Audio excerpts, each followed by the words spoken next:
What is it? You, tell me, do you think I'm attractive? Lord have mercy, I'm about to bust.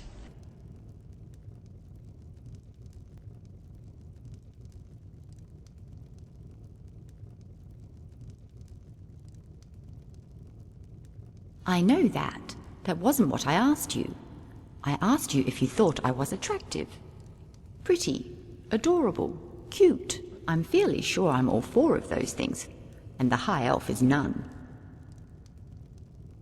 Alduin is my arch enemy, my nemesis in love. Nelos is always talking to her, confiding in her, when he should be doing those things with me. It makes no sense why he prefers her company. Unlike that Somerset I saw, I'm a fellow Dunmer. Not to mention I'm cuter, funnier, and by far the more talented mage. Incredible. And the worst part is they just met. How can he value the counsel of that drunk over his companion of 5 years?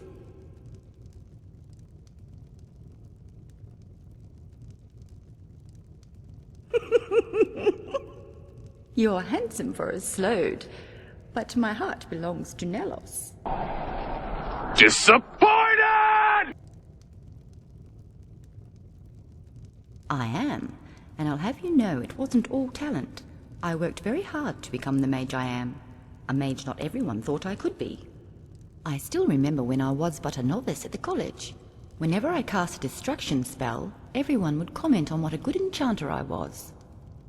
I didn't realize it at the time, but I think they were insulting me. Although, to be fair, I am a good enchanter. The best.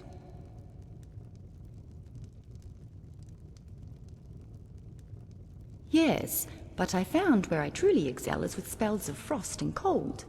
I was in the Arcaneum studying a tome on that very subject when I first met Nelos.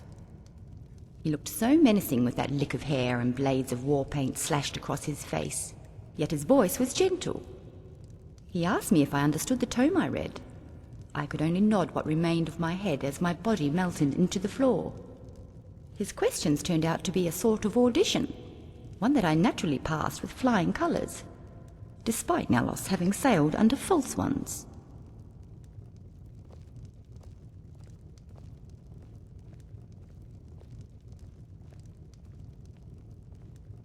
Nelos recognized my talent for destruction and chose to cultivate it, whereas Mirabelle wanted me to train under the Master Enchanter. Of course, he wouldn't accept me into his guild without first passing 3 additional tests.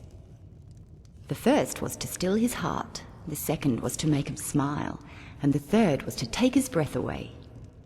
Okay, so maybe those tests were self-imposed, but I still plan on passing them. Arguably the greatest mage in all of Tamriel. But when it comes to who is most dashing, I will tolerate no argument. He is a Dunmer of average height, but immeasurable stature, his eyes burning with the fire of the Red Mountain itself.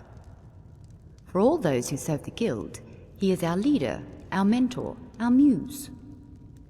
He is the hand and we are the fingers, waiting for the long night when we clutch all of Nirn in our palm.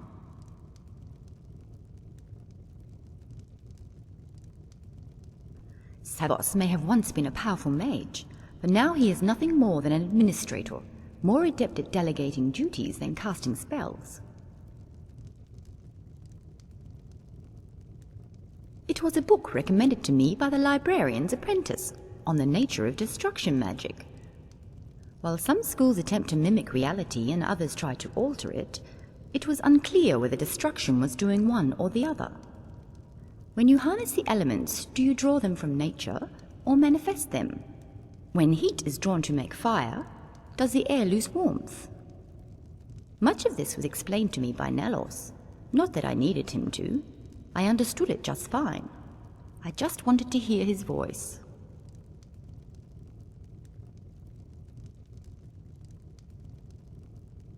In any case, he told me how the answer lies in the beasts of the wild and the world around us. When plants fail to grow in mage light, it's proof alteration is not natural. When the invisible can be touched, it proves that illusion is not real. Then look at the way catfish come to the surface when the earth is about to quake, or how rodents scurry indoors days before winter. Nature knows what's real, and it will react to a coming storm in the same fashion, whether it made by mortals or gods. There's no way to be certain why the divines blessed me with such a specific gift, but I do know how. You see, fire scorches and lightning shocks, but ice is a paradox, for it can both destroy and preserve. In fact, my grandmother once believed frost magic was the key to eternal youth.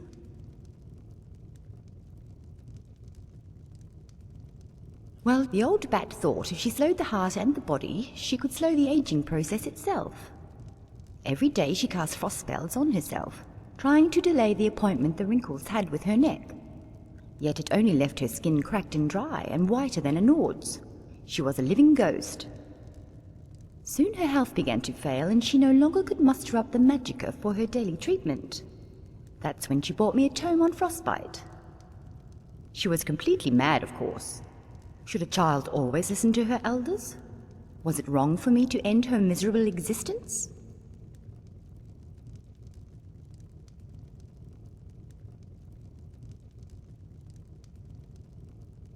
Those spells restore the body to their natural state. Aging is natural, death is natural, so restoration would only undo what the frost had done. In this instance, it might have saved her life, but it would not have made her young. Now, frost spells, they will undoubtedly kill you as they killed her. On the other hand, her corpse is very well preserved. When the guild I belonged to last met, Nelos instructed us to refrain from contact for the time being. I suspected this might be some clever attempt for him and Alduin to escape on some tryst, which neither I nor the laws of decency could abide by. So I followed Nelos to Harthinger, but only got as far as Dragonbridge before I lost track of him. I wait here now in hopes that he might return, and in fear that she will be with him when he does.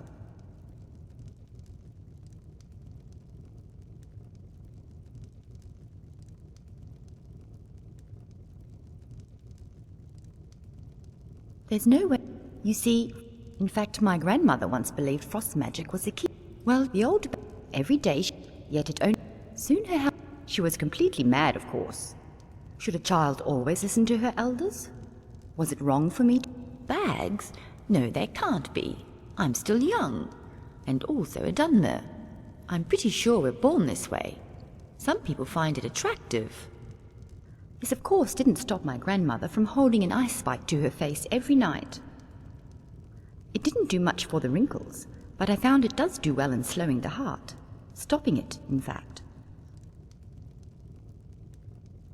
Farewell. Make it quick.